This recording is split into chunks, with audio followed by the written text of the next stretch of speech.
I'm wearing a bee suit. I want to go be a beekeeper. You want to learn how to be a beekeeper today? Yeah. All right, let's do it.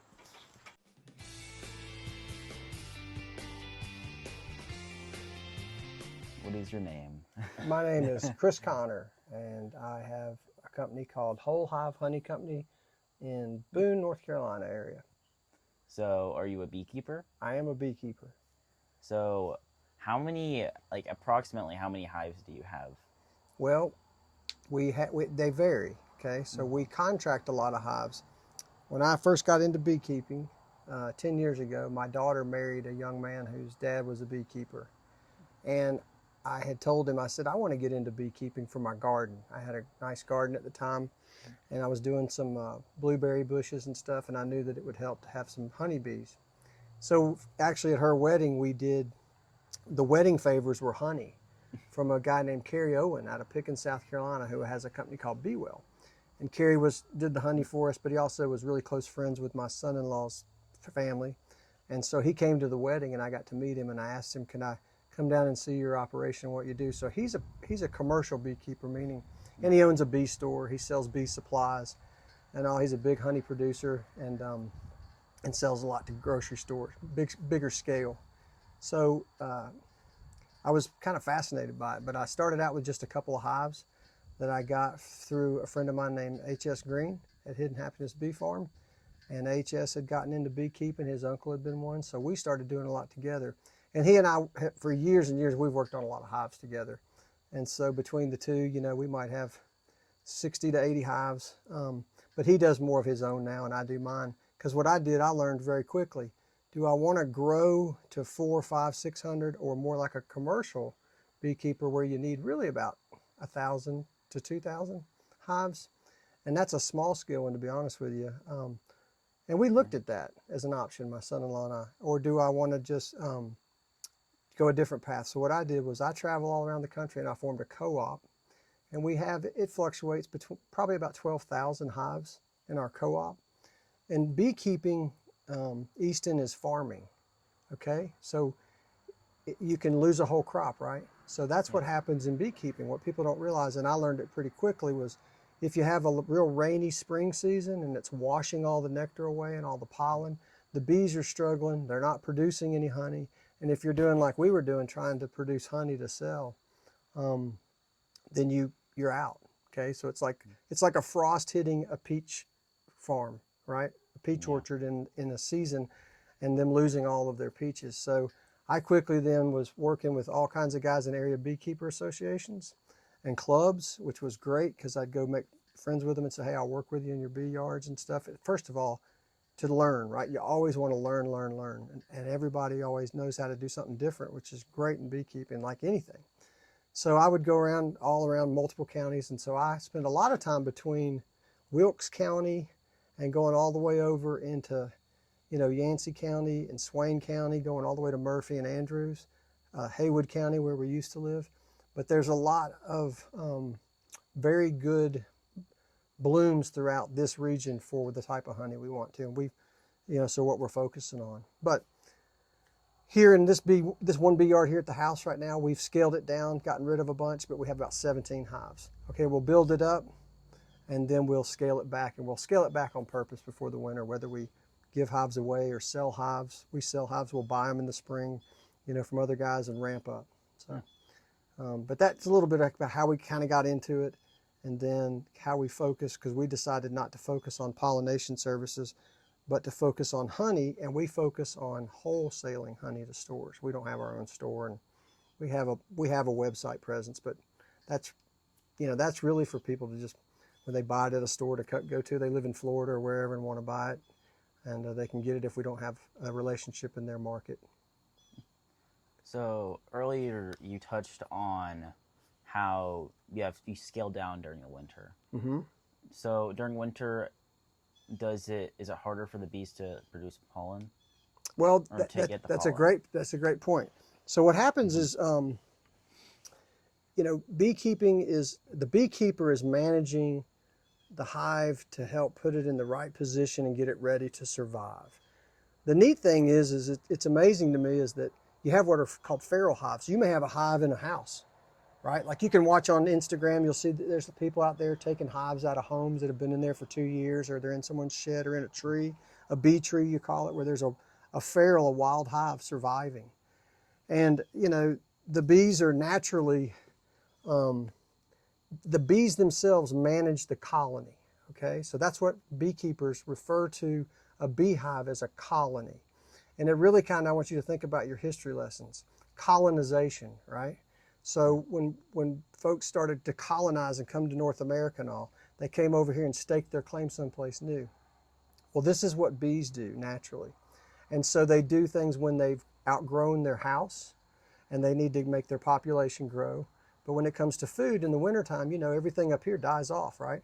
So we're either going to move our hives someplace where there's more year-round food, like into Florida and all, and we don't do that. You know, a lot of the guys I work with do. They're moving them to where there's constant food sources, so they don't have to then substitute with other foods, okay? Right now, as you look around, and we'll see it today, there's all this goldenrod blooming. This is great. This is really our last big feast for the bees here before winter. And some beekeepers will harvest goldenrod honey. Okay, they'll pull those supers of honey off and sell that. We don't. We leave all of it on and use it. We might take some from certain hives to share with others, okay? Because we're going to spread out and give to the weaker hives from the stronger hives. But throughout the season, usually from spring to fall, when there's all the bloom in our region, that's when we're managing how much we're taking off, how much honey we're going to harvest to put into bottles and sell, and how much we're going to leave behind. So for them. So we always want to leave a super on with them. And then I will substitute feed them, okay? Coming up, here by the end of October, going into November, I'll put on pollen patties, because they'll be cleaning out their refrigerator, is the best way for me to put it. They're, between the time all this last bit of food opportunity is available to them, they'll be feeding on that. The hive also communicates with one another. There's one queen in a hive, and she'll slow down her laying, okay? Because in the boom in the spring and through the early summer, she'll be laying 1,800, 2,000 eggs a day, okay, to constantly reproduce, because a bee's life is only about 40 days long during the spring to fall, because they literally work themselves to death and die. Now they'll live longer in the winter. People often ask, do they hibernate? They don't necessarily hibernate, but they're obviously not out doing anything or working. Yeah. And on warmer days, they'll come out in the winter and they'll go on a cleanse flight to use the bathroom, and they'll go out and get some water, and they may find, I have pictures of them in a bird feeder in the wintertime where they're collecting the pollen off the corn kernels, right? They find it and they go back and tell them, hey, I found a little bit of a food source. This might be in the middle of February. So they're really scavenging for stuff throughout the winter, and they're just trying to get through. And so the hive manages itself to say, look, the colony needs to get smaller. The queen will quit laying. They kick the drones out. We'll talk about that in the bee yard. I'll show you the difference between them. So to tell you, so there's three types of bees in a hive, okay? There's a worker. Yes. They're all females. There's a drone. They're all males. And there's a queen. Those are the three in there. And the workers work through stages and have different roles throughout their lifespan. And the last role they have is to be a forager, to be the one going out and getting the groceries to bring back to the hive, and that's their contribution. But that's the hardest one, They're flying for miles a day and collecting and touching all these plants and bringing it back to process it. So the hive will manage itself. It communicates. It starts to take it down. But when I say colony, when I say, when they're in the spring and all, and they do it a lot, May and June, we have what are called swarms. And you'll hear people say, there's this huge cluster of bees. That's when they're colonizing. So they realize, hey, the hive's getting too big for the house, and our way to reproduce and have more of our family to grow, we need to colonize. So they are constantly rearing a replacement queen in the hive. Okay, the bees are the female bees are managing this by nurturing cells with royal jelly. And they'll always have a backup cell that they're doing called a supersedure cell of a replacement queen. And that's one reason. So if this queen's failing, getting old, They may hatch a new queen. She goes out for a mating flight to mate. They go out and fly and mate with multiple drones. But if she gets eaten by a robin on the way back or ends up on the front of a windshield of a truck, you never know. Yeah. They're always preparing to be able to have the colony survive. And when they swarm is when a new queen that they've reared has hatched out, and that happens over a process of 16 days. She hatches out, and the new queen says, hey, it's time to go now, and all the mature bees will leave the hive.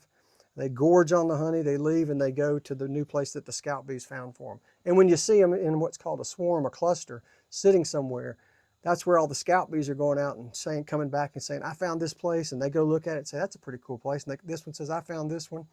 And again, beekeepers try to manage that. We can prevent them from swarming by cutting out those cells. Because if they don't have a supersedure cell or replacement, right, they won't leave. But so if we're vigilant and going in and checking, weekly and stuff, or even more than that, to manage those cells, we'll ensure they don't have a queen. So that's how we control swarming and keep them. So that colonization process, the beekeeper is controlling so many variables of what they're going to do. Okay, but that to me is the coolest part of beekeeping. Now, if you catch a swarm, remember, like I shared with you, they're all mature foraging bees. We call those a powerhouse, or my team does, and those can produce honey.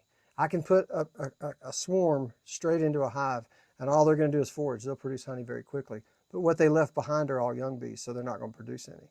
Once that happens, it's like, whoop, that one's starting all over.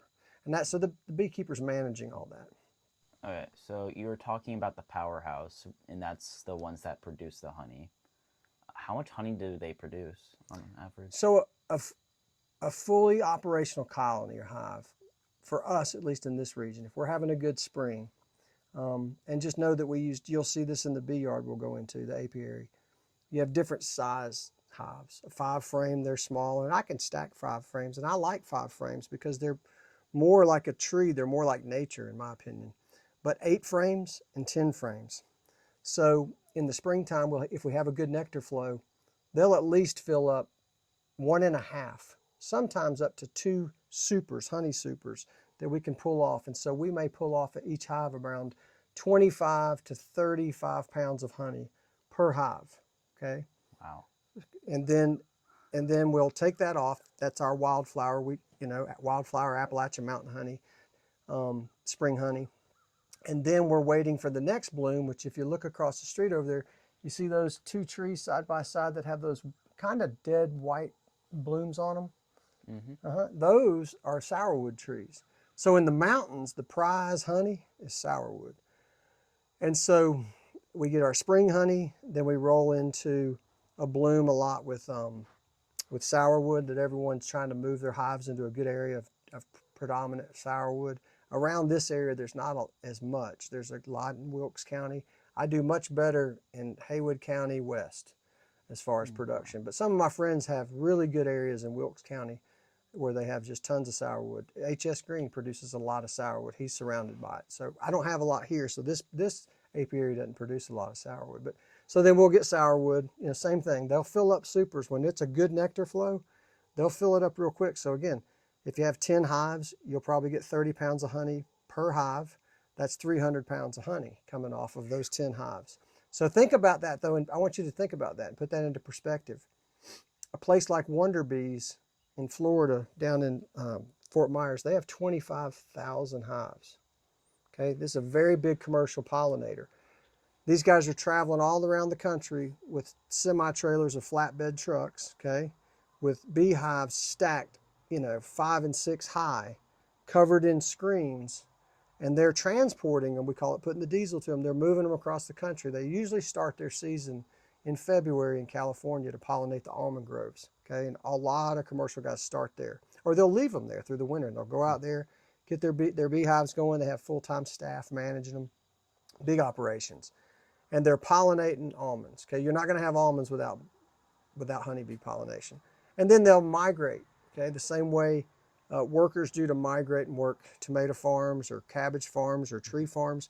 These guys migrate across the country to the apple orchards and then to the cranberry bogs and then to the butterbean fields. And so they're pollinating all these different crops. And each one can produce a different type of honey. Okay, so whether they're pollinating a big blueberry farm here in eastern North Carolina and getting blueberry blossom honey, or a raspberry farm, or down in Florida or California pollinating orange blossoms, and that's how we get our orange blossom honey. So that's the other thing to think about, is you have the varieties of honey. When people say, how do you know the difference between the different honeys, Chris? I'm like, well, because I know what's blooming at the time, number one, and I know what's blooming around where the hives are. Now, that's not to say that we've put our hives in a predominant area of sourwood trees that are having a really good nectar flow, that the bees aren't just going to go to sourwood. They're going to get into anything else that's blooming, from a colony, and they will not go to a new food source until they really deplete the one they're on. So if they happen to, there's a basswood tree blooming at the same time that the sourwood blooms, and that happens, that's an overflow bloom period, what we would call a nectar flow, they'll get into basswood, and we sell basswood honey as basswood honey, and then we sell sourwood based on its content, knowing that it's 51% or more. And most of ours is usually like 75 to 80 or higher. We've had it tested about 3 different times where we've tested it. We don't do it every year, but where you can test it, and it's come in as high before at 92%. But a lot of times I'll get guys that'll come in, and they're grinning from the bee yard, and they'll say, hey, we got a lot of good sourwood. And I'm like, that's great. And I'll go over, and test it and taste it. And I'm like, it's great honey, but it's not sourwood, it's basswood, because they've gotten into basswood. It's a different color, different taste. You can just tell the difference. But you can, and so that's another point around variations of honey. They have very distinct different tastes. Tupelo honey is a very renowned honey. Sourwood is a internationally award-winning honey. A family out of Georgia won the international honey contest years ago in Europe with sourwood honey. People ask me, what's your favorite honey? Is it sourwood? I love all of them, but my favorite's probably black mangrove that we get down in Florida. We go into the Mesquite Lagoon with a beekeeper that we partnered with down there years ago, who's licensed to go in there, and we'll set beehives out on flat barges and then set them out on the islands in the mangroves. And the mangrove bloom creates just such a unique flavor of honey. It's unbelievable. So that one almost has a natural salty taste to it. The water content's real high, so that's the trick too when we process it and extract it, is getting the moisture content down. So we use dehumidifiers to do that. Otherwise it'll ferment, right, if it has too much water. Amazing. The other thing that's key is we have to treat our bees. So this is an interesting thing for the U.S. First of all, honeybees aren't native to North America. They came from Europe, so they aren't a native species anyway.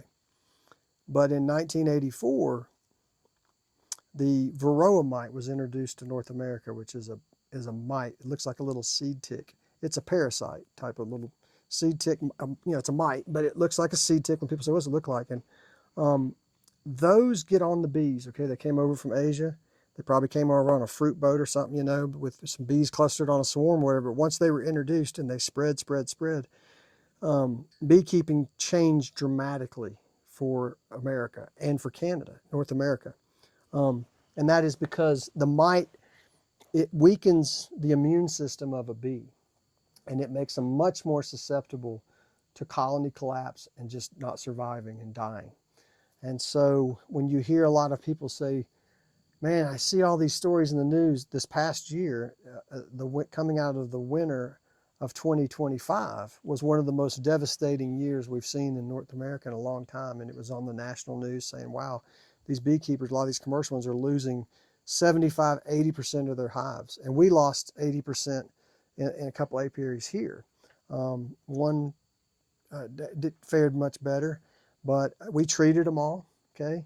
And but they still just, it was unusual. And so people say, well, what's happening? I'm like, well, one, you have to really be certain that you've killed off the mites, okay? We do mite checks to get a percentage count, and we treat them with another treatment in December. We'll hit them with a vapor gas called oxalic acid. We use other natural treatments like formic acid, which is a natural acid that even bees produce. So what's like the safest way to do beekeeping? Well, the first thing I took, like I shared with you, I went around and got a mentor, and my friend HS had already gotten involved in beehives and being a beekeeper. And so I kind of paired up with him. But then I took a class at Appalachian State. My wife and I both did. We took an beginning beekeepers class, and a gentleman taught it, and it was great. But I also read just numerous books, and I'm always reading. Join the bee clubs is a great thing. You can get the Bee Journal. It has great articles every month. It's like anything, right? If you're into airplanes, you associate yourself with people involved in airplanes. If you're into computer stuff, and you want to learn all the new stuff, so you surround yourself with the computer club. So for beekeepers, that was what I did. I think the best thing to do is, you can even buy a beginner's beekeepers class, book. There's just so many out there, and they're all really good.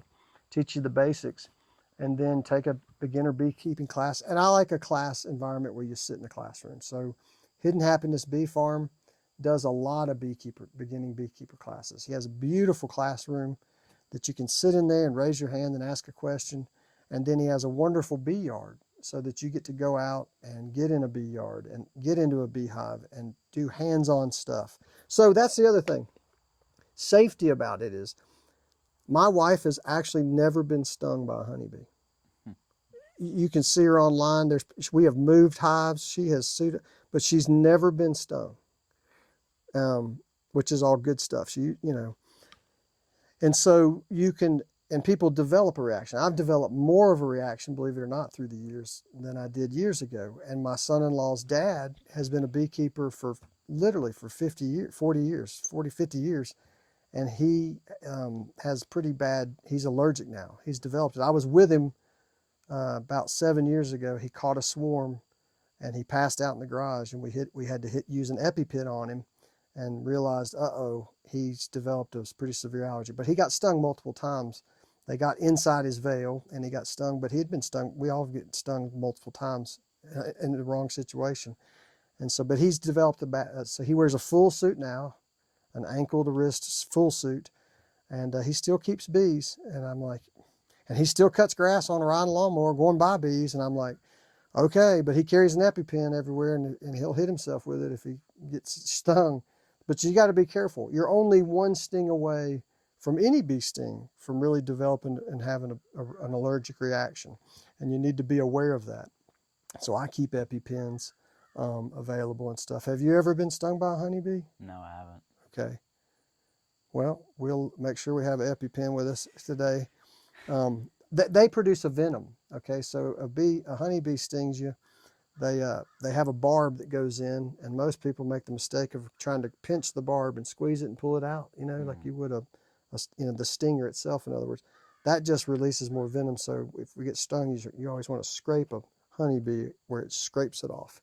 But you'll be fine. I mean, they use honeybee venom for a lot of things. They treat Lyme disease with it, and all kinds of medicinal things. So there's other things inside a hive that are very beneficial. Propolis, which we'll talk about in the hive. I'll show it to you, let you see it, you'll smell it. So you're getting ready to learn and see, even if we just go into one hive, a lot of cool stuff, man. It's awesome. Well, let's go ahead and head out. Let's do it.